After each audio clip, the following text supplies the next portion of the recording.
Hey everybody, welcome back to Screwball, a baseball podcast, your home for everything baseball. I'm your host, Mike Lepre, here with my co-host, Frank White. Hey, how's it going?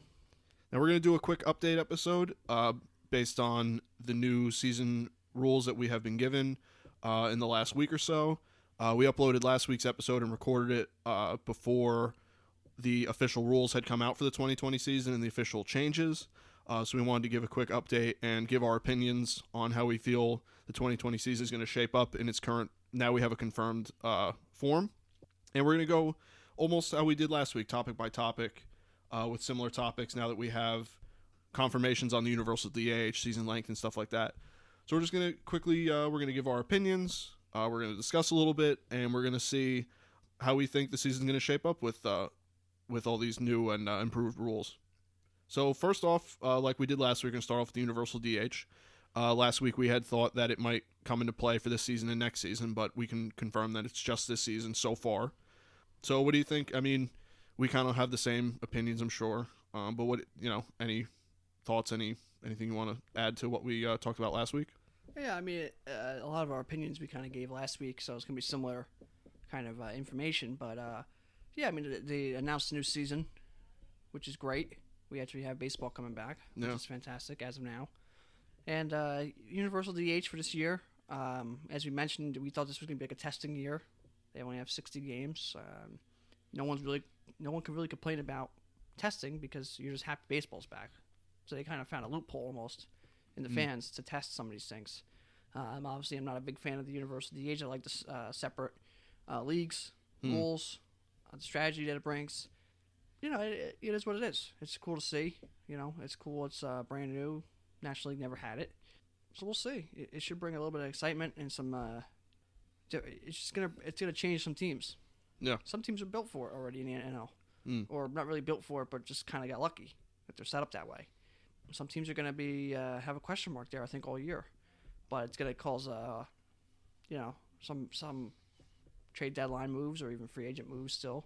That can really change a lot of these teams just because of this one rule, just for this 1 year. Yeah. Because as of next year, that rule's not in as of now. I think it will be. If it's not next year, it'll go into the next CBA and it'll be in full time. But for this 1 year, it's a good way to test and see what it looks like. Yeah. And, we were watching LB Network just before, and they were given some DH candidates for the NL. And Yasiel Puig was listed as one of them. And now he becomes an even more interesting free agent because he can just sign with a team and just be their full-time DH, or maybe he can go in the outfield and someone else could be the full-time DH. So he becomes a little interesting puzzle piece to fit into one of those NL teams' plan.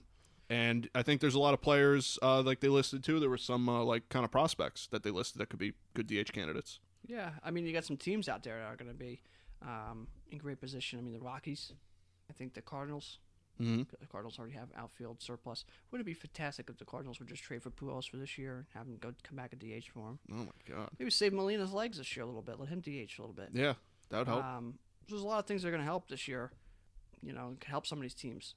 The thing is, it's only for the year. I don't know about next year. I wouldn't be surprised to see it next year, but 2022 it'll be full time, I think. And like I said, I'm not a huge fan of the DH in both leagues, but it's obviously there's a lot more worse rules that they're trying to do than put a DH in. Yeah, that's true. Like I've said in previous weeks and last week specifically, I like the DH. I like that it's kept getting implemented into the NL. I think it can only help players. I think that it can only help their careers, and I think that it makes the game more exciting. I think that it'll be a welcome addition to the game, and I think that with a 60-game season, I think we'll see what we're really getting. And like you said, if gun to my head, if I had to decide whether it'll be implemented or not, I think it'll be implemented, especially like you said with the 2022 season when they have to negotiate the players. So yeah, I like the DH, and I think that it'll probably be part of baseball for the future. As long as it's not I can't see it being a complete disaster. I don't see where that would happen. Yeah. I mean, there's a bunch of teams in the NL. The Mets, the Reds, teams who have these extra players. It's gonna fit well for them. Maybe even the Pirates with Josh Bell there. Yeah, it wouldn't be a bad fit. So I mean, there's a lot of teams. Some teams are built more for it, but it should be exciting. It should give a little bit a different look to the NL with a season that's going to look obviously completely different. Yeah. All right, well, we'll move on to our next topic here. We got the actual season length. Like we talked about last week, we're up in the air. Could be 50 games, could it be 55 games, could it be 60 games, could it be even more? But we got the confirmation that it's 60 games, and we got confirmation that teams will be playing 40 games against their division rivals. So 10 games against their 4 division rivals. So there's 40 games there, and the 20 other games are going to be quote-unquote like interleague games between, whatever other teams. And you actually brought up, before we started recording, you brought up an interesting point about how they're going to do those 20 games. You're going to play your league division rival. Like say, for example, the Yankees would play the Mets 6 times. Yeah, your interleague rival. Yeah, It hasn't been exactly confirmed, but that's what it seems like it's going to be, which is really not smart. No. Because you're going to get a team like the Mets who going to play the Yankees 6 times, while a team like the Nationals gets to play the Orioles 6 times. And then the Orioles might only play the Yankees 3 times, and then play Toronto 4 times, while the Mets got to play the Yankees 6 times, maybe the Rays 4 times, maybe Toronto 3 times. So it's it doesn't give a fair advantage to everybody compared to, you could have just did 4-4-4-4 and that'd have been fine. Yeah. And there's a lot of teams you could look at that. Angels have to play Dodgers 6 times now, only play the Giants 3 times maybe. While the A's get to play the Giants 6 times, maybe only play the Dodgers 3 times. Yeah. So it's a big difference compared to just being like 4-4-4. So there's a lot of ways they could have done it, but that's the way it looks like they're leaning towards. And that's it's cool for the fact they get to see the Yankees play the Mets 6 times, and Angels play the Dodgers, in the Beltway Series and the Freeway Series, and all those crazy rivalries, the Battle of Ohio and stuff like that. Chicago, obviously the Windy City rivalry. That'll be great. So there's awesome to see the extra couple games there, but it's just team wise or even fairness to the schedule, it doesn't make too much sense. That's all. Yeah, I think the 40 games, 10 games against your division rivals, that makes sense to me. I'm sure there's going to be some teams that can feast on that. That's going to be an advantage for some teams. If they do end up doing the way that you're explaining, like the 6 games against this team, and however they break it down, yeah, I don't know how I feel about that. I mean, like you said, it could be Chicago versus Chicago that would be a great series. But Yankees Mets, that could hurt the Mets, especially if they're like a team that's kind of on the bubble. Angels and Dodgers, Angels are a team that's kind of on the bubble, could hurt them. Nationals, that they're going to mightily benefit, especially since they right before we started recording it, Joe Ross is off the team, and Zimmerman, I think if he was still with the Nationals, he's off the team now because they opted out for the season. So something like that, the Nationals are going to definitely benefit, even with losing those players. Yeah, I mean, 60 games, it's really as good as we were going to get, I think, considering how long the negotiations have gone on and the way the world is right now. At this point, I'll take 60 games. I'll take any baseball, personally. Yeah, 60-game season, it is what it is. I think I said it was about 37% of regular season. It's what we got. Yeah. It's what they wanted or what they decided on, and it's what we got. But it's better than 48 that they were talking about, 55, and those real low numbers. But obviously you would wish for at least half season. Mm-hmm. Hopefully we can just get through this and the players kind of, see how the season goes and can adapt for maybe next year where we can kind of be on top of things if, maybe not quite of an outbreak breaks out, but, the virus comes back, they might be able to handle it a little bit better. Mm-hmm. But we'll see. I think next year we'll be back to normal. I think everything can kind of be back to normal once the winter kind of rolls around again. Yeah. The new year rolls around again. We'll have more information on things and, everything kind of be back to normal. But we got baseball, 60 games, baseball this week. Yeah. So, can't argue that. No, yeah, I can't complain really with getting anything. It started to look a little bleak at some points during the negotiations, so I'm happy. At least we got the 60. All right, well, next there's the increase in the roster size, other than the actual one-player increase that they had implemented before the season started to 26. But so in spring training, this summer camp type thing that they're kind of calling it, 60 players are going to be available for spring training. On opening day, 30 of those players are going to be available. 2 weeks after that, there's going to be reduced down to 28 players. And then after 4 weeks, like a month after opening day, it's going to go back to the 26 like the normal. And then there's going to be 3 taxi squad players that they're calling it. And if you implement all 3 of those taxi squad players, one of them has to be a catcher. So you don't have to implement all 3, but if you do, one does have to be a catcher. So those are some interesting roster ideas. Kind of gives everyone a fair shot, especially with the minor league season kind of, you would assume is done. I still really haven't heard anything about that. I don't know if you have. So, I mean, 60 players getting reduced down to 30, 28. And then the interesting rule with if you get taken off the 60-man roster, then you can't get put back onto it. Not in the same teams, no. Yeah. So it's almost like a waiver where you can get claimed by another team and put on their 60 game. So the team's got to be strategic with that. They don't want to lose guys, especially maybe a prospect. So they got to be careful with that. But, it's not a bad idea to have your players and have them at ready to go. Separate spring training, essentially. Playing air squad games and practices and stuff like that. So you can kind of always have them ready. You know where they're at. You don't have to worry about, like, we need an outfielder. Let's call this guy up. I don't know where he's been. We don't know what he's been doing for a month. I don't know where he's been. We have to test him now. We got to do all this stuff. You kind of already have that already, settled. So that's, that's not bad. If a doubleheader has to come about, they do get an extra player. So if it's 26, they get a 27th man. Yep. I believe if it's 30, I think it just stays at 30 because there's so many. If it's 28, I believe it stays at 28. If a doubleheader, I guess, played at that time. But if it's 26, I think they get the extra guy. Okay. So there's a bunch of different stuff they got going on. The rosters, it makes sense to increase them. I just hope that they do make one final touch on it, that you can't have all 30 of them activated at once during that game. Mm-hmm. They should still pick 26 of them and activate them during that game. Or maybe 28 of them and activate them, whatever it is. Because that's 30 is just too much. And you can have, essentially, with the three batter limit, you can still have a lot of pitching changes.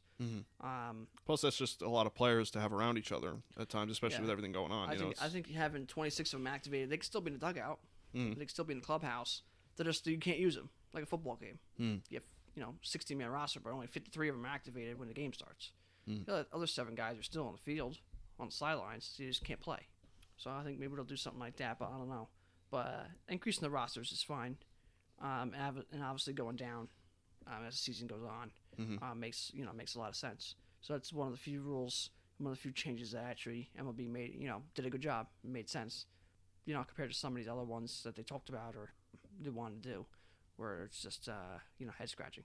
Yeah, I think it's fine. I have no problem with it. You kind of have to give them a little room to play with some rules, especially with the 60-game season and just the weird nature of the season that it is. So I have no problem with it. I think it's fine. I think it's good. So next is actually one of the more interesting things I think we're going to talk about is how they're going to do extra innings. Last week we kind of theorized that there could be the potential of ties, that they could potentially do the extra inning with the runner on second, but we now have confirmation that games are going to go until there's a winner, and that there is going to be a man on second in extra innings starting every half inning, and it's going to be the last batted out. That's going to come in to pinch run at second base. What do you think about this? I mean, we kind of, like I said, we kind of gave our thoughts last week, but I don't hate it. Especially one extra note about that is that the pitcher will not earn a run if that runner does come around to score at second. If he comes around to score, there will be no earned run. It's essentially like how you put it to me. It's kind of like an error without anyone earning the error. Yeah, they're gonna put someone on second base. It's gonna be listed as an error. The team doesn't get the error. The player doesn't get an error. The earned runs, the run's not earned. Also, the small little weird note to that. Technically, it almost has to be the last batted out player, but it's not actually the last batted out. It's the guy before the hitter that's leading off the inning. Yeah. So let's say the 5 hitters up, and the 4 hitters on first base, and 2 hitters on second base. Let's say they try to steal and he gets thrown out. The 4 hitter has to go to second next inning. Oh, okay. It's not the actual last batted out. So okay. I see what you're saying. Essentially, it is, but if something like that ever came about, it's the guy before it. And then you could pinch run them, whatever you want to do with them. There's no re-enter rule. Yep. They didn't change that where you can re-enter the guy. I just feel like that it was really not needed. It was just it made no sense. It came out of nowhere. I don't see, if you're playing 3 extra innings, what's that going to do? You have an extra roster, less pitchers, arms at use. Why did you have to do it? Yeah. You're not playing in a bubble city, nothing like that. So it doesn't make much sense to me. I'm not a big fan of it, especially, starting in the 10th inning. You want to do something like that maybe in the 14th inning or on. okay, you could probably pass it, but it just seems like it becomes a mini game at that point. Yeah. Instead of just, an actual professional game. It's like a mini game. Yeah. Like a carnival game. Yeah. You're adding to it. So, but the big thing was once playoffs come, there is none. That's not in part of the playoffs. I like that. It's just normal baseball, part of the playoffs. Good. How it's supposed to be played. So it gets a race. I just feel like it was pushed on for no reason. It was almost like the MLB's like, we got a chance to push this. Without everybody really thinking about it, or the players really thinking about it. Like we said before, we're going to test it without fans really caring because they just want baseball. Yeah. So they just almost snuck it in. But we'll see. I don't think it's something that's going to last. Especially not immediate extra innings. Like I said, maybe 14th inning, 15th inning, something like that. You might start seeing it. But for this year, it's going to be every extra inning. Yeah. So we'll see. Yeah, I think it's interesting, and I think that it's going to be exciting, but I don't necessarily love it. I don't really hate it, but I'm not like real gung-ho about it. I would prefer if they kind of left it out, personally. But it's like you said, they're kind of like testing the waters. They're going to throw it in and see what players think, see what fans think, and stuff like that. I hope it doesn't stay. Like you said, I wouldn't mind if it went into later innings. Like if you got into the 15th or 16th, it's like, okay, let's start to wrap this one up. An interesting note, a stat that I saw earlier was that out of a 162-game season, only 8% of games go in extra innings. So cut that down to how many games go farther than the 12th inning, and you probably only have, out of a 162-game season, 3%, 4%, 5% of all games go into anything past the 12th? I mean... Yeah, I think it was like 85% or 88% or something like that. Extra inning games are done by 12th inning. Yeah. So take 85% of 8%, so... There's your math. I'm not sure exactly. Also, I know there's a universal DH you mentioned, but if there's a pitcher actually in the lineup, if you pinch hit and do some double switch, and you lose your DH. And the pitcher was let's say that he's batting ninth, and the leadoff hitter's starting the next inning. The pitcher doesn't actually have to go out and run. It's the guy before that. The eighth hitter will get to go run. Oh, is that right? Yeah, so he's not the pitcher. Oh, okay. So you don't have to worry about that. We're like, oh, well, I don't want my pitcher out there. I have to pinch run my pitcher and get all that. No, it goes to the next guy. Okay. But it's just it does bring some strategy back after losing the DH or adding the DH to the NL. But it just seems like it was not needed. It was just added because they could do it, and they threw it in there just for no one really to look at. But I'm not a big fan of it, but we'll see. Yeah, we'll see. I mean, like I said, not a huge fan, but I don't absolutely hate it. I'll reserve my judgment until I actually see it. I think it could be exciting, but it's like you said and we said last week. It seems unprofessional, and they're almost undermining their argument to put it in by not putting it in the playoffs. It's almost like you don't support it fully to be able to put it in the playoffs. You know what I'm saying? It's weird. Because you could throw a whole season. You can change the whole outcome of a season by putting it in the playoffs for sure. And regular season too, but playoffs for sure. It's almost like running into the catcher. Yeah. Once the playoffs come, you don't really see that much. Yeah. That get called. Kind of let them play, you know. But we'll see. So I've got some other just random new and noteworthy stuff that I think we should mention. Obviously with the health stuff going on, there's going to be pretty rigorous testing. I'm pretty sure. I don't have the exact numbers, how often they're going to be tested, but I know that they agreed on health and safety stuff. Some simple stuff like the pitcher can't lick his hands. They has to have a wet rag in his back pocket, and he can't go to the rag when he's on the mound. They have to make sure that his hands are dry when he actually puts his hands on the ball. They have to make sure that the rag has water on it and not anything else. There's no rosin bag. Yeah, no rosin bag. Coaches have to stay in the coach's box. They can't go up to the base runner. Arguments, I'm sure. Yeah, you have to be like 6 feet away. You can't get into somebody's face. When there's none needed, when there's a foul ball, and they're throwing a ball in, the players got to stay kind of away from each other. So you're like the first baseman, you're holding the guy on. If the ball's fouled off, they want you to kind of slowly kind of creep away from him. Don't be standing next to him as Wasn't there some rule where if more than like 3 people touch the ball, you have to use a new ball or something like that? I don't think they're going to do something like that. I had heard something about that. It's just hard to control at that point. Yeah, I mean... And money. Keep buying balls. I mean, obviously they have them, but at that point, you're just wasting them. And where do they go? They're just going to go to the locker room. And they're just going to use them the next day anyway. Yeah. So... Yeah, what the hell? They want to try limited spitting on the field and in the dugouts. Yeah, sunflower seeds, gum, all that crap. They're gonna do a bunch of stuff like that. I mean, obviously, it's not out. It's just they're gonna try to limit it. Yeah. It's discouraged. Yeah. Locker room, they don't want you doing too much crazy stuff. One crazy rule was no duos in ping pong. I'm not kidding. I Really? think there's a part in the clubhouse rule where it's like you can't have duo ping pong game. Okay. So they're doing stuff like that where they want you to kind of limit it. Probably only a certain amount of people in the training room at a time. A bunch of stuff like that. I think they're just getting tested twice a week. Okay. They changed the DL or the IL list. That's what I've actually got listed here. Yeah. Yeah, so you're going to limit it from, 15 games to 7 or 10. There's a 10-day IL, and then there's a 45-day IL instead of 60. And then there's a whole separate IL for anyone that tests positive for COVID, which has no time limit on it. Could It's be just 1 day. Yeah. It could be 3 days. It could be 2 weeks. You would assume it's 2 weeks based on, I wouldn't say it's going to be 2 weeks. But you would assume most cases, just based on how they've been treating COVID patients, right? I mean, Yeah, I don't know. I think they might just go with a week. Maybe a couple days matters when they test positive, and 2 days later they test him again. He's negative, and then they do another test the next day. He's negative. He's back. Yeah. It might only be 3 days. Yeah. So they're gonna go by that, I think. And they have a lot of information. MLB actually did its own investigation on coronavirus and stuff, so they have even more information than people even think. Oh, okay, cool. So I'm sure they have, they'll have some ideas. They'll pass along some guidelines, but that's all insider stuff, kind of. Yeah. But, need to know. Yeah, I like how they changed the IL a little bit. That's not going to affect the game much. No, it's just little stuff to that you kind of have to readjust your brain when you think about a normal season. Like I have two dates here, specific dates. The trade deadline is August 31st to July 31st, because obviously if you kept the trade deadline the same, you'd have a week, after the season started essentially. And September 15th is the last eligible day to be on the roster to be eligible for the postseason. Instead of what it's usually September 1st or August 31st or something like that. They went back to the old waiver deadline essentially. Yeah. The deadline went back to the old waiver, which is fine. A month into the season, you kind of know where you're going to be anyway. You already played about 27 games or whatever it's going to be, so you kind of already know. Yeah, it's all going to be a learning curve. We'll see. Yeah. 60 games, you can see anything. You can see a bad team in there. We can see a real good team not make it. Mm-hmm. We can see a real good team win 50 games. That'd be. We can see a real bad team win 10 games.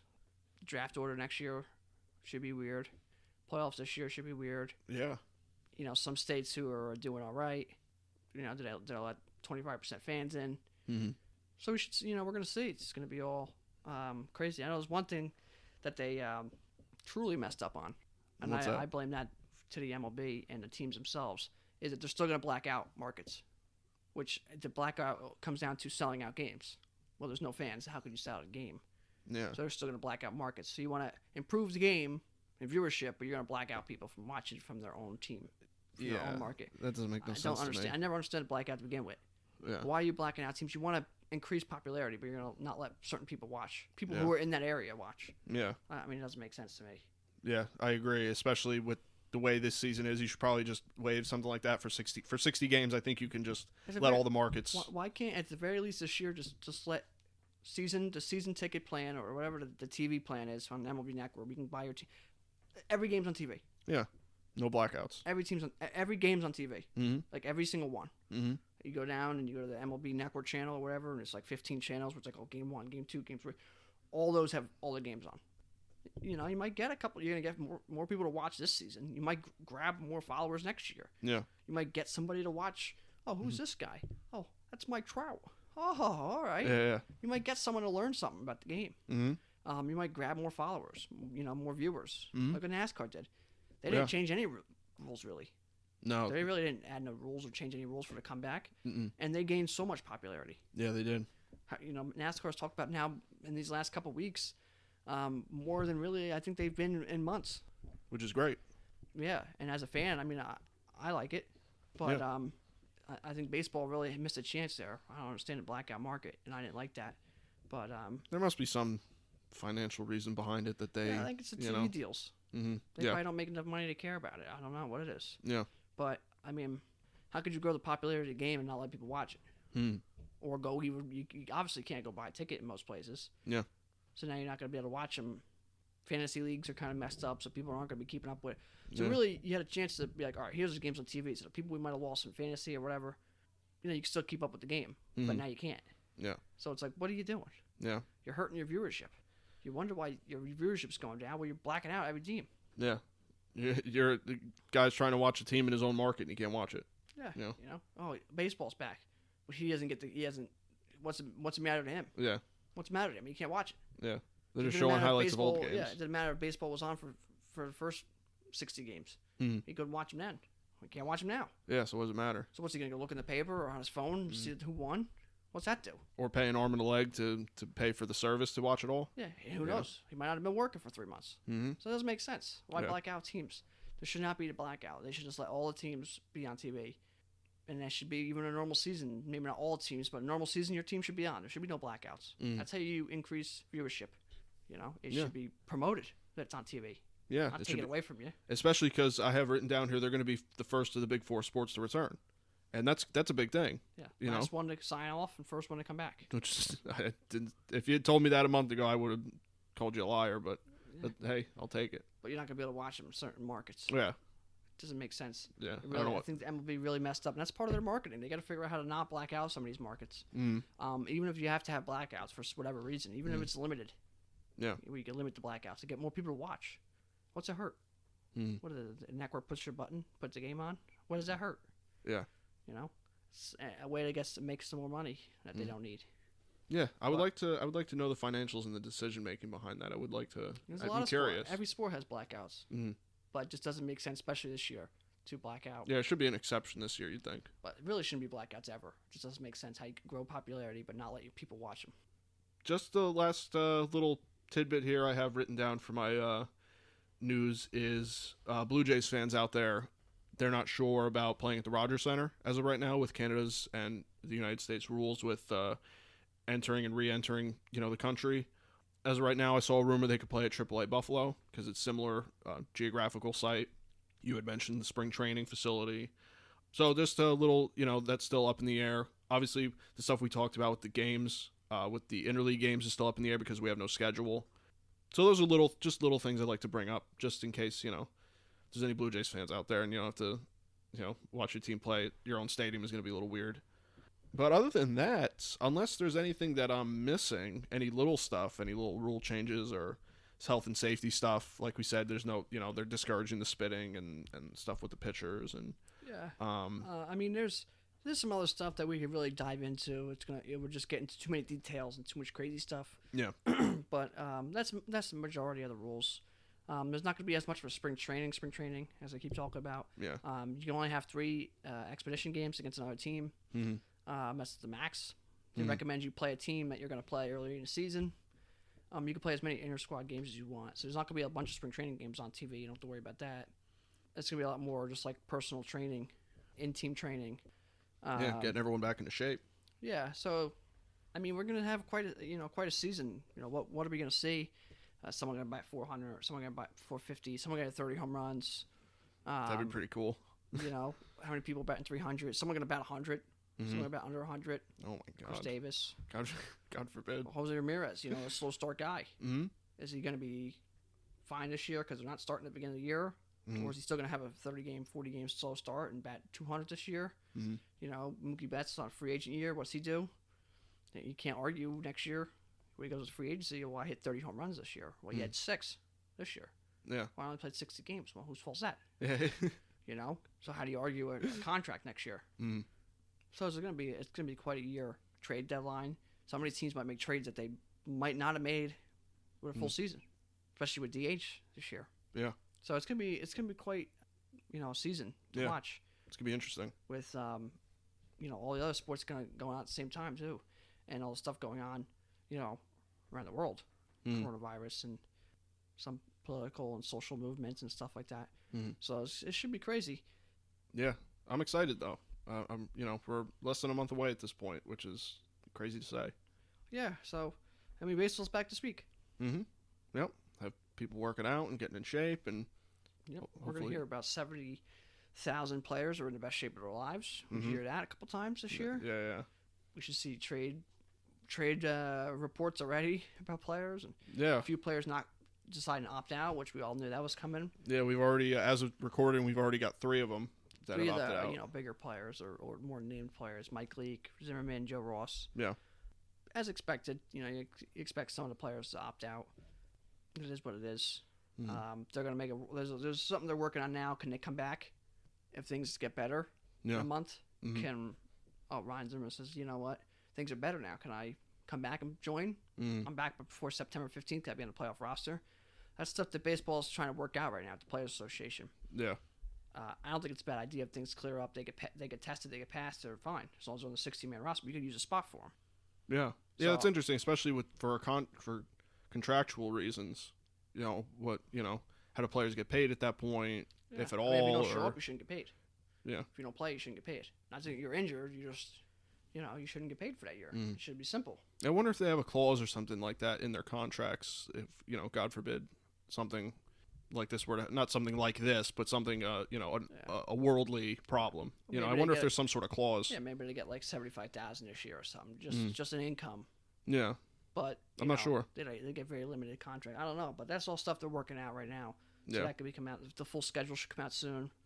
But yeah, I think I think we're playing. I think all the sports are going to play no matter what. Cases are going up everywhere, just about. Yeah. But the big number that people should be looking at, and people are looking at, is the mortality rate. That hasn't really increased much, which is good. So if people are getting sick, okay, not great, but the big problem is the hospital rate and severe cases and the mortality rate. Those numbers aren't really going up all that much. Mm-hmm. They're kind of staying pretty similar, which is good. Especially around this area. Yeah, I mean, the Northeast. People are getting it, but they're not getting a bad strain of it, or it's weakened, which is really the big thing. I don't think many people were too worried about people getting sick. It's what happens when you get sick. Yeah. Well, obviously, what people are worried about with any disease. Yeah. Or sickness. How many people are worried about the 6 million people that get the flu? They worry about the who gets it. If your grandmother gets it, what happens to your grandmother? Yeah, you obviously don't want someone like that getting it. Yeah. So I think that's what we need to look at. And I think we are starting to look at that more with more information coming out. Vaccines possibly in November, and scientists saying that it's not as strong right now as it was when it first got here. It's weakened itself. Yeah, I'm sure the summer has something to do with that. Yeah, immunities and stuff building up. The people having more immunity to it. Just all this more information coming out, which is good. So I think baseball and the other sports are going to play. Football, I think they're going to play with fans because they don't care. I really don't. I think they're just going to play. Yeah. They don't care about their own players' brains, let alone the fans. You know what I mean? I think football did do a great thing, which I mentioned last week, not having fans in the first 6-8 rows or so. They're not doing that. Oh, okay. But they're going to put banners on those seats and sell advertisements. Oh, that's interesting. Okay. So you can sell like a banner that says Walmart on it or something. Cool. Get sponsorship money. Yeah. Brings in a little extra money that you're missing. So I think baseball might do that in some seats. That's a smart idea. Yankees could throw WB Mason on a big thing out there. It's not being on the wall. It's on the big seats. Yeah. Hits a home run and goes around the WB Mason sign or something. You know what I mean? Yeah. So I think that's something you might see. I know football already agreed to say 6 to 8 rows, no fans. Keeps them off the field, keeps them away from the players. So there's going to be stuff changing, every second. And especially if things start clearing up, you might see fans. Yeah. In certain states. Hopefully, even if it's just partial capacity. Yeah, 25%, and the concessions thing that we talked about. But, things are ever changing, so we'll see. Yeah. But you just got to keep your finger on the pulse and see what's going on. Yeah, but I think we're going to have all the sports, and we're going to have baseball, and we're going to have baseball this week. Should be exciting. Yeah, more than we can say for the past few months. We got a little bit more excitement and things to look forward to, which is great. Yeah. I love it. So, to go along with this episode and 60 games, this week's trivia question goes right along with it. So, the trivia question is, who has the most hits through a team's first 60 games in MLB history? It's a good question. I had no idea. Yeah, and it's a player who was pretty good for his time. Not superstar, but was pretty good. And I couldn't find information pre-1934. But since 1934, because I think obviously before that, some stats kind of get a little weird. And someone like batted 600. But from 1934 on, the most hits for a player for the team's first 60, not 60 game stretch, and that is Darren Erstad in 2000. He had 99 hits to the team's first 60 games. It's insane. I believe he had 15 3 or more hit games. That's good. 429 through the end of April. Yeah, that's crazy. 99 hits. I think the most ever in the best 60 game stretch. I think either in the last decade or something, 103 or something like that. You get 200 hits in a season. That's just 60 game stretch. That's not like this guy did it to start the year. Yeah. So he had 2, 3, 4 opening day. Off the gate, he's batting 750. Yeah. So that's nice. Yeah. Well, he did that 14 more times. He had at least 3 hits in a game. For the next, that's crazy. That's unbelievable. You play those first 60 games, a third of them you have 3 or more hits. Like, what? Yeah. Yeah. No, that's crazy. I mean, you had 99 hits through 60 games. Yeah, and that's basically a third of the season. If you get 200 hits in a season, you've had a good season. He's already got half of that in a third of the games. Yeah. I mean, you had 60 hits in 60 games. Mm-hmm. That's fantastic. Yeah. You're probably batting 300. Mm-hmm. Give or take, you're right around 300. He had 99 through 60 games. It's ridiculous. So let's say he had 80 through the next 60 games. 120 games, he has 170 something hits, 180 hits. He could just be okay the rest of the season. He's going to break the record. So. And what was that stat you gave me with Bonds? He had like 30-something home runs. 32 home runs to the team's first 60 games. That's way to 73 home runs that year. Yeah, well. So do we see that this year? I don't think so. No, I don't think we'll see that, but, But we'll see 20, I think. Yeah. Just because don't want to get real hot. Swing into the fences and there's no cold air. Yeah, that's right in the warm air. That's going to be interesting, too. Some players complain when they start in April, they don't have a good start because it's still cold out. And then some players really turn it on in the summer. So, we're in the summer. We're in the dog days of summer at this point, starting the season. Yeah. So we'll see, And you're already in the pennant race. Essentially, yeah. What the hell? I don't care what you say. Opening day, you're in the pennant race. Yeah. You lose opening day, season's over. It's almost like football. Yeah. Where it's like if you lose one game, your whole season might be over. Yeah. So baseball's not quite like that because it's 60 games, but still, you have one bad week, you go 1-6, you're out. Yeah, that's gonna be 10-game tough. stretch, just so you go 1-9, mm-hmm. or 1-10 in 11 games.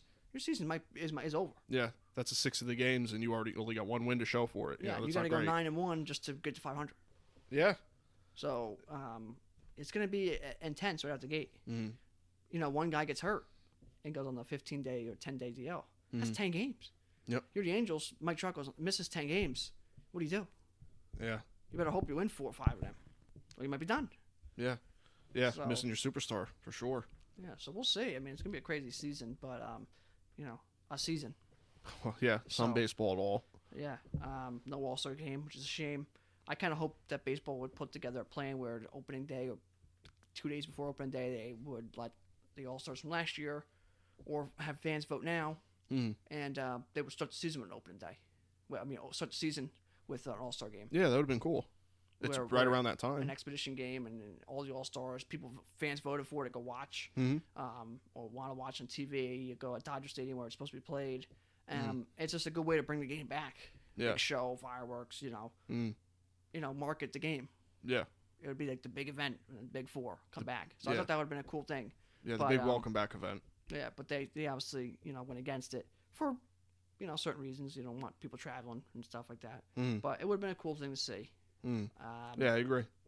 Yeah, we'll see. We got a lot of questions to be answered, but, the biggest one is that baseball's back. So, can't argue that. Yeah, just be happy for that. But that's all I got for this episode, unless you got anything else you want to bring up real quick, or anything you missed, or... That's pretty much it. I mean, we obviously can't go on our stadium trip this year, as millions of other fans can't go on their stadium trips. We didn't buy tickets, so at least there's that. But our minor league games that we go to and stuff like that. Obviously, our stadium trip we're not going to be able to go on as of now. You never know, I guess. It is what it is. Yeah. Well, fantasy. We couldn't do fantasy. We decided to take a break this year. So this was going to be the 10-year anniversary, I think, of the league. Yeah. So I was going to win this year, and they took it away. So it's all a conspiracy against you. Yeah, it's the Astros' fault, really. Yeah, it's always easy to blame them. Yeah. They did it. Yeah, I think they did it. Can't argue. But, so a lot of things changing in our baseball day to day. No fantasy and stuff like that. But, baseball's on TV. It will be. So, that'll put a smile on everybody's face. Yeah, I agree. I guess that'll wrap up this episode. Again, guys, I just want to make a note here at the end that you can listen to the podcast on their most popular podcast services on Apple Podcasts, Google Podcasts, and Spotify. as well as our official website, screwball.podbean.com. You could also listen, like we've been uploading regularly, on YouTube. So until next week, you can follow me on Twitter at @RealMikeLepre. You can follow me on Instagram at MikeLepre. And you can follow me on Twitter and Instagram at FDubs10. You can follow our official Screwball Twitter at ScrewballPod. You can follow our official Facebook at ScrewballPod. No E and Screw. One last thing, listeners. This weekend is 4th of July, so I'd like to celebrate that. So everybody go out, have a good time with your close friends and family. You know, not too big of a gathering. Go watch some fireworks or whatnot. But I just want to wish everybody a happy 4th of July, and hopefully some good weather, and enjoy some time by the pool and barbecue and whatnot, and look forward to seeing some baseball coming soon. So I just wanted to wish everybody happy Independence Day. Yep. Everyone enjoy. You know, be with your family. Stay safe out there. Enjoy the summer. And yeah, that's it, guys. Enjoy. Happy 4th of July, and we'll see you next week. Yep. Take care.